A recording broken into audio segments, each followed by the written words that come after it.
No, honey, I'm not getting rid of the hat, okay? People like it. People like it, yes. You know what? I can't do this right now. Goodbye. Sorry about that, guys. So, I heard you have a couple horror movie ideas for me? Yes, sir. Okay, make it quick, because I have an appointment with M. Night Shyamalan at 3. And keep in mind, I need a hit, okay, people? A big hit. Something like this, okay? Creative, original, something that will make me money. So what do you got? Okay. My idea takes place in 1983. Our main character is a horror writer, kind of down on his luck, doesn't know where he's going in life. Through a series of unfortunate events, he finds himself trapped in a restaurant with a serial killer support group. Little do we know that one of those serial killers is actually a killer of serial killers. Throughout the course of the night, he winds up teaming up with the killer of serial killers while the other serial killers are hunting them. They have to survive, they go through a bunch of different scenarios, they go to a police station. Every character is fully fleshed out, three-dimensional. The idea is totally original, not based on anything, not a reboot or a sequel or anything of that nature. I think people are gonna love it, sir. Okay. What about you, son? Yeah, I was thinking maybe we could just do a remake of a classic 80s horror film. Genius, I love it. As much money as you want, greenlit, go make it, get out of here. And you? Do better next time?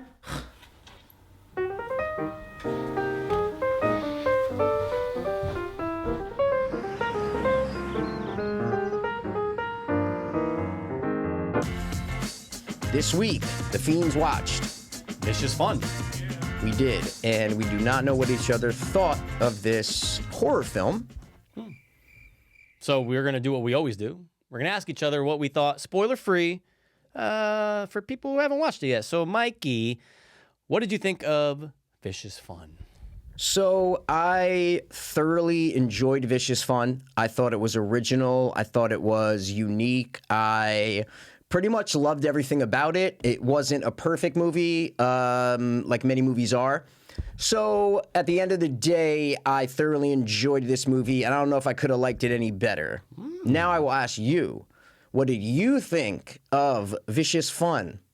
Well, I think it's in the title. I think this is a fun movie, and I did like this movie. I didn't love it, didn't hate it, but I did like it. And I honestly, for a B movie, B comedy horror, it does its job, and it does it to a T. So I'm all for the fun of Vicious. Okay, we recommend having a Vicious Fun time with a Vicious Fun. Thanks for tuning in, and we'll see you guys next time. Thank you. Hey, I didn't even gag.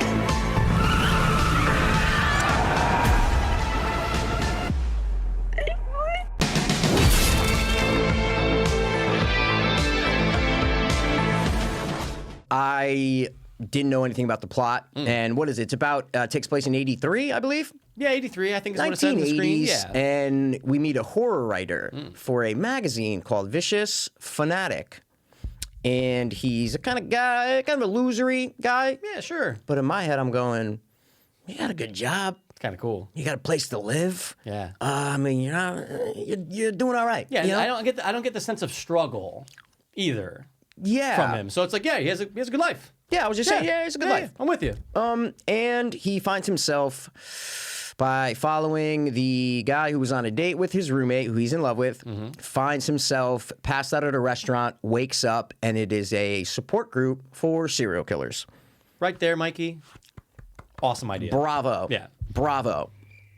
Yeah, and Whoa, that was- I'm so sorry. I'm so sorry. Sometimes my yas get hot. I'm so sorry. Jesus. And that's pretty much the setting for the movie in the beginning. Yes. Right? But we do have some turn of events, right? We're not going to spoil in the first 15 minutes. If we do, we do. If we don't, you're not going to hold a knife to my throat if I spoil, do you? Or will you? I might. Okay, well, and he has to play off that he is also a serial killer because now he's in this predicament of, crap, I woke up, I'm in this support, I'm only here because I'm a serial killer, so now I have to play off that I'm a serial killer. So that kind of brings in some of the comedy in the beginning of the movie, too. As has been done in the past, this is a fish out of water section of the movie where he's pretending to be something that he's not and needs to play along with it. I thought it was a super original idea to have a support group for serial killers. I've never seen that before. I agree. I am thinking, neither have I. Right? Yeah, it's a great idea. I was like, dude, this is a fantastic idea to have this place where these guys go once a month, whatever it is, because serial killers want to talk to people. Of course. They want to get stuff off their chest. Where else are you going to go? They can't go anywhere. They keep everything inside. It's bottled inside. Yeah, you go to this Japanese restaurant, don't know the name, and you never know. You might find your fellow peers. Yes, you probably will. And they did. And one of the ladies in there, the only lady, she is actually a killer of killers, a Dexter, if you will. And we know that from the beginning because she kills a serial killer. Our guy from It. Yes, who she was baiting in, and she kills him. So you're like, okay, she's a killer of killers. So you know she isn't one of the real serial killers. Right. So I think that's a really cool knife to throw into the mix. Yeah, because you can't just have just our main guy, Joel, Yep.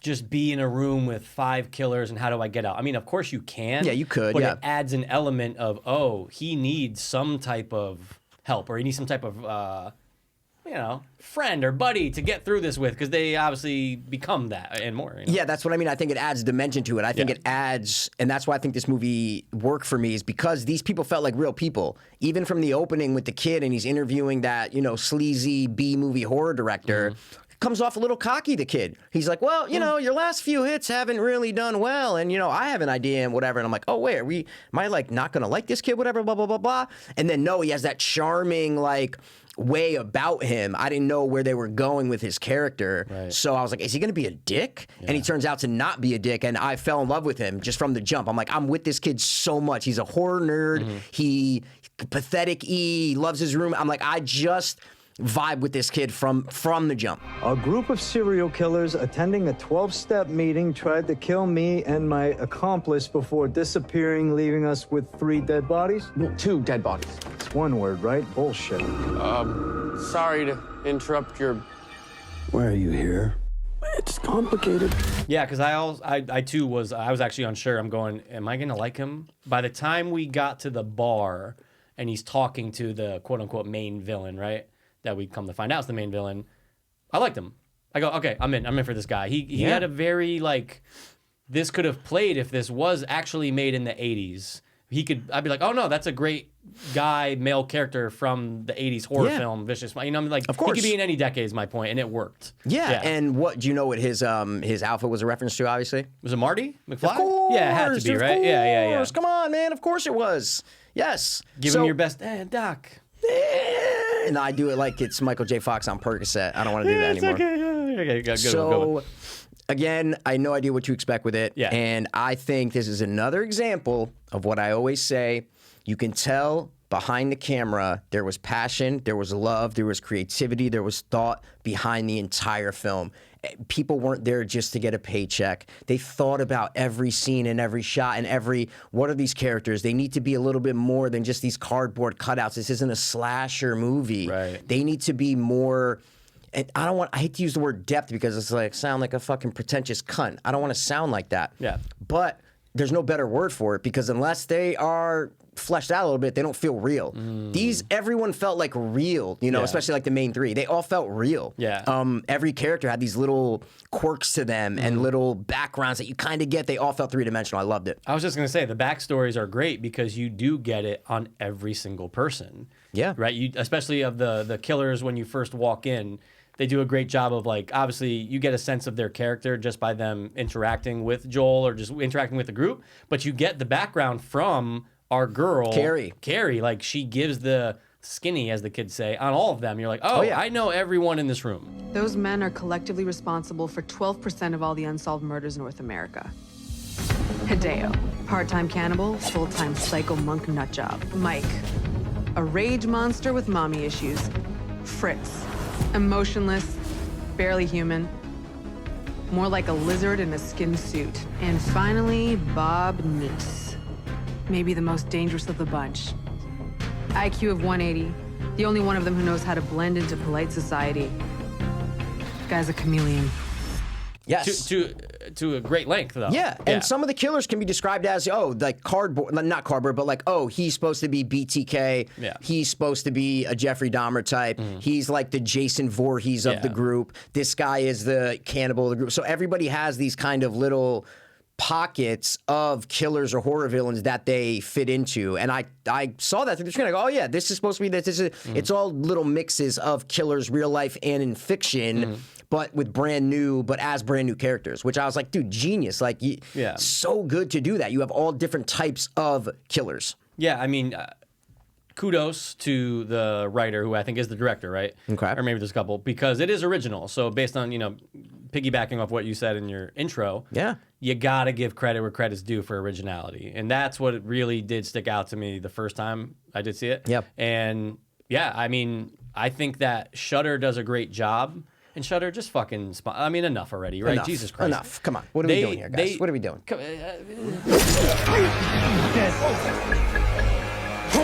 They have some gems come out every once in a while that are Shuddy originals, where it is a fresh take.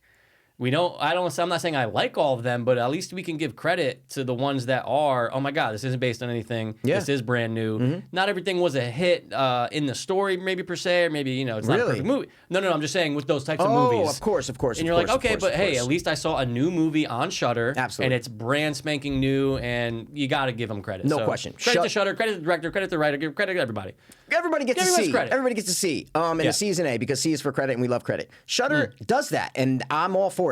I've always loved low-budget horror movies, and if you're going to do new ideas, fresh ideas with no-name directors and no-name actors, and you're just going to put these out on this service, that's what I'm all about, man. I fucking love that. Yeah. So I wasn't expecting much from this, and I just got blown away in the face. I got a fucking machete to the face, dude. Right to the face. Right to the face. And that's a good thing. Oh my God. What do you mean? It was the best thing in the world. Okay, a couple people got machetes to the face, and they're no longer with us. I laughed so hard at so many parts, man. So many parts. I loved every character. Bob, the guy who plays the quote-unquote Patrick Bateman, American Psycho-esque killer in this, was a standout for me. He was an absolute standout for me. I gotta be honest. I didn't love him. What? Yeah, I didn't love him. He was one of the things that when I was watching it, where I'm like, I don't know if I really am on board with this guy. Why? Yeah. You just thought he was a bat? Like no, why I don't didn't know. you? I just want to point out this is definitely Canadian, right? So I'm not saying that this is Okay, about. I don't know. It's gotta be. Okay. I think it is. I heard a couple outs in there and stuff like that. Hey, we're fine with the No, Canadians. we're fine with them. Okay. I'm a Letterkenny nut. Okay. But something about him just didn't do it for me. Why, though, is what I'm asking. I don't What do you know. mean? I didn't laugh one time at him. I was laughing more at other characters than him, for sure. Yeah. But again, Okay. give him in a C. Are you Skinner, a slicer dicer, or a corpse humper? Giving him a C. No, I know. I could just say, like, he was a standout for me. He was Okay. like, oh my God, him, the main kid, was absolutely fantastic in this. All the little expressions, the subtle little gestures that he's doing, and I'm like, was that improvised? Like when he's saying right there, or when he like says a word twice, I'm like, was that improvised or was that in the script? And I'll never know, but it shows that it was done right, whether it was the guy who wrote those lines or it was the kid going, no, like, I'm gonna act. He was a great actor. I was blown away by, I believe this kid exists somewhere. Like, this fucking kid is real. That's how I bought it. He was into the part, and he sold me on it. He did. He was the best part of the movie for me, as I'm sure he was for you, right? Is the main actor? Acting-wise? Best, okay, was he your favorite character? Well, yeah, he's our main character, I guess. Yeah. I don't think it works without the other killers, though. I don't think it works without Bob's performance. I think you need that main antagonist. That fucking he's literally a mix of Matthew McConaughey and Patrick Bateman put together in the same thing. Thinks he's the most, handsome guy in the world. Thinks he can get any fucking chick he wants, and thinks he's in control of everything. And in reality, he's not. And then he gets fucking killed at the end. It's such a he's a charismatic villain. I just loved it. He was putting all he had into that role. There was no laziness about it. When he's pretending to be the cop when he walks into the police station, I was like, okay. And he nails the role. Like I loved it, man. Loved it. Yeah, he was fine to me. He was fine. Yes. He didn't. My boobs were still there. They were there before the movie. They're still there after. You just didn't like him. I get it. They just didn't get knocked off. It's fine. I get it. Question. Sure, why not? Okay. I really liked Carrie, though. I think she did a really great job, She too. was great. The actress who played Is that her. the girl from Demonic, or no, am I mistaken? I was like, she looks like Naomi Rapace, but I don't know if it's the same one that's in Demonic. Bro, if she is, Mikey, Yeah. you get all the K's in the world, Why? all She the looks- kudos. she looks 'Cause good just job. like her. I didn't think of the girl in Demonic. Didn't come to mind. But okay, if she did, okay, great job. But I don't okay. know if she did. But she's fantastic. Amber Goldfarb, thank you so much. Yes. I loved their dynamic because you're not going to find out if she's from. Oh, I went to see y'all and she didn't pop up in the top 4. Oh, You so think maybe it would she's be? not from demonic. Okay. I mean, I don't think so. Okay, no, she's not in it. She looked like her though. She looked like her. I don't believe so. Okay. But all right. So I like the two of them though because you can see from a mile away that he's gonna not get spoilers. Not gonna get with the roommate. Of course. You just felt set it. up You go, from the beginning. Oh, this is where we're going. Love what they did. Now that they're helping each other, he needs her way more than she needs him. No, see, I think it's totally Think both. so? It's okay, that's the point of the story. Yeah, okay, it's equal. That's the point. Okay, all right. Is that they're both looking for someone that they don't know they need. Okay. They're looking for someone they don't know they need, and that forms a great partnership. It's a great partnership. You I know, will at say the that. end, it's like, are they romantic? It doesn't matter. That's Yeah. not what it's about. It's about two people finding what they needed in life at that moment, Mm-hmm. and that's to go on a fucking serial killing hunting spree across America, and I'm all for that. Mm-hmm. Yeah. And when it comes to just low budget B movie horror, independent horror films, this to me is at the top of what I expect from it. I want practical effects. I want hammy acting. I want dedication. I want cool looks with the lights, cool music. I want all of that and that's what I got from this. I can't really pick out one thing to go, they shouldn't have done that. They shouldn't have done this. You know, if I want to be crazy about it, I'm sure I could find some. I just don't have any. Okay. So, I mean, it sounds like you really, really love... It sounds like you love the movie, Sure, Mikey. I So throw loved it it. out there. Okay, Sure. which is cool. I liked it. And, you know, I actually did watch it twice. I know I was doing a little skim through on a second one. I just had to do it again, right? 'Cause I want to get to I wanted to see the parts I did like again, which I did. And it actually made me appreciate it more, just skimming through and seeing the parts I liked again. Okay. So what didn't you like? I'm trying to get what were your gripes I wasn't with it? on board with the fucking main villain. I know you love this guy. So that was one of your okay. Look, he did his role, he did his part, and I see where you're coming from. But yeah, there's something. He just didn't suck you off at the. No, I get it. He There's didn't nothing you suck could- me off, I dude. get it. I No, get. he Listen, didn't. if they had made, and they would never do this, if they had made the main big guy, the Jason Voorhees, Yeah. if they had made him the main, I would have hated it because I wasn't on board with him, right? Yeah, so that's kind of I'm trying to compute it to where like maybe if I wasn't digging this guy with as much screen time as he had, then maybe I wouldn't have liked it as much, you know. But every time he popped on screen, I'm like, what's he gonna say? What's he gonna? Bro, when he hits the jukebox and starts fucking dancing, Didn't like I it. lost it. I didn't laugh What? once. Not once. What? You Yeah. didn't like that? No, it was okay. He I puts the just I wasn't jukebox on and funny he though. starts Yeah. fucking going like this. Yeah. He's a maniac serial killer who Yeah. who has murdered hundreds of women and just turns the jukebox on and starts fucking dancing to some 80s song. I love it. Like that's me. That's what I want. Okay. That is what I want. All right. You thought it was like corny? You're saying like what? I'm already at this point where I'm like, okay, he's fine. So that was like early. that right, That was early. What? 30 minutes in. Yeah, sure. Guys, that's fucking early. But also, that's the other thing too. Look, this could have been 85 minutes. Look, sure. that's what I'm just saying. I disagree, but okay, it's fine. Okay, I man. think it could have just been trimmed down what a could little have been bit. cut out of it? I don't know. I think they actually, although they do a good job of breaking down the murderers, I think they could actually condense the scene where they are at the support group. What? Yeah, I think they could. And then they get to the police station. It's halfway at the movie, and I'm like, Yeah. oh wow, there's still a lot left because I was doing that in the second. Of course. Well, I'm just saying. So I don't know. But wait, you weren't happy about that when they got to the police station? I was happy when they got there, but I just go, oh wow, but there's another 50 minutes of this movie though. see- It feels like there should be only like another 30 minutes of this movie. Oh my God. Yeah. All right. See, I felt opposite. I was like, this is going to be a one location movie and we're going to be in this place the whole time. And then all of a sudden, it got me. I go, wait, they're calling the cops? What the fuck? They're getting taken out of it? I thought the whole movie's going to take place in here. Yeah. I had no idea. I go, what?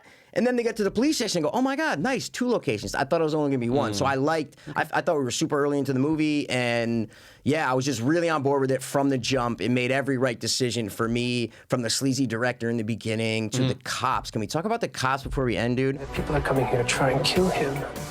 And maybe us. What? Us? Why? It's one word, right? Bullshit. Dude, the one cop had me. They all were great. They were great, but one of them What? had me dying. And Which you never one? make fun of a man's mustache. That guy. Yeah, but they that were guy's all great. great. Even Yeah, the yeah, dude yeah. that's talking about the horror movies, and he's like, Yeah. well, it's actually, it's a horror movies. They're very popular these days. No, And they were blah, blah, good. They were that really dude was good. so charming and lovable, and you're I like, you agree. know he's gonna die. Yeah, I agree totally. The cops, and that's my point of they don't have to do that. Right. You don't have to write your 3 cops to have personality. And they did it. Yeah. And they did it. And these little moments that you get with them make you go, that's That's a person. I know who that is inside, right? I know who this dude is. Why are there just 3 throwaway cops that are going to get killed in 50 minutes?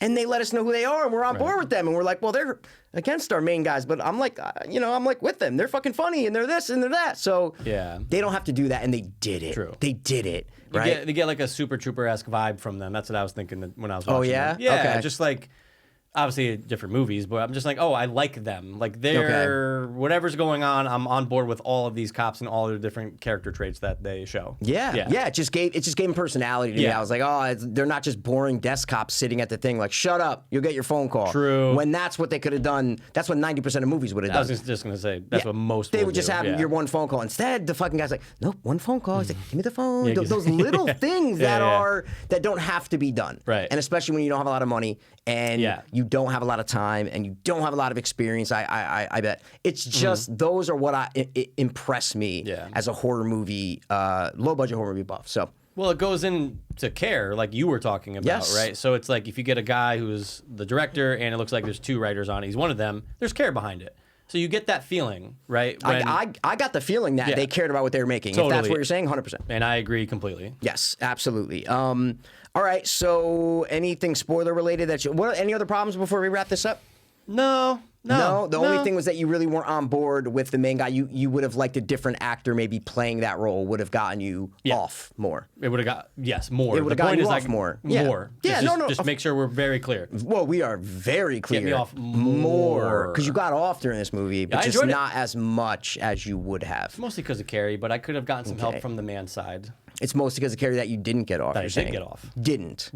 Yeah, didn't. Yep, we got it. It's fine. Don't mess with my audio either. 2022? You're going to answer me saying didn't. Totally fine. All right, we're going to continue this on our podcast, talk a little bit more just to flesh it out, get a nice little episode out there. But we do like to make a video for you guys because we fucking love you. Absolutely. And that's it. All right, we're going to rippity wrap it up. Is that it? Yeah, let's do it. All right, I recommend it, though. I do, too. You do? I do. Okay, even though you didn't get satisfied by Carrie, the main girl who's actually very attractive. Oh, I love her. But you didn't. Okay, guys, we're going to move past it. Guys, if you want to know the end of this mystery, make sure you listen to the rest of the podcast. It's going to be pretty goddamn fun. On iTunes, on Spotify, check it out. Search it. Call Fiends Watch, 2 Dopest. Search whatever you want. It's actually Fiends Watch, I should clarify. You'll find it. All right, that's it. Thanks for, thanks for coming by the support group of The Watch one more time. As always. We're going to be back next time with a movie not about serial killers that are in a 12-step program. Most likely not.